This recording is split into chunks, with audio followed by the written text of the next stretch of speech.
কুষ্টিয়ায় পোষা বিড়ালের আচরণের পর হঠাৎ করে এক শিশুর আচরণে দেখা দিয়েছে অদ্ভুত পরিবর্তন। বিড়ালের মতো মিউ মিউ শব্দ করা, এমনকি বিড়ালের মতো নড়াচড়া করার ভিডিও ছড়িয়ে পড়তেই সামাজিক যোগাযোগ মাধ্যমে শুরু হয়েছে তুমুল আলোচনা।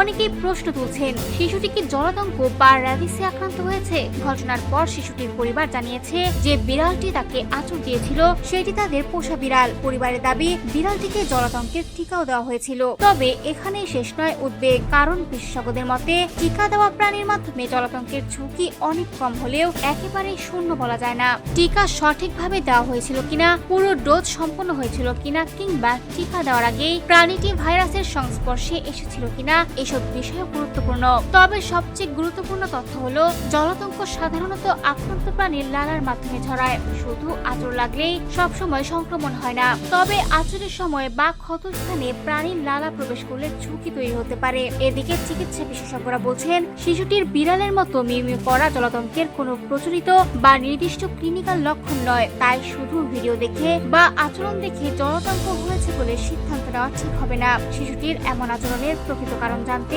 প্রয়োজন দ্রুত ও পেশাদার চিকিৎসা মূল্যায়ন। বিশ্ব স্বাস্থ্য সংস্থার পরামর্শ অনুযায়ী বিড়াল বা অন্য কোনো প্রাণীর আঁচড়ের চামড়া কেটে গেলে বিষয়টিকে অবহেলা করা যাবে না। সঙ্গে সঙ্গে ক্ষতস্থান সাবান ও প্রচুর পানি দিয়ে ভালোভাবে ধুয়ে ফেলতে হবে এবং দ্রুত চিকিৎসকের পরামর্শ নিতে হবে।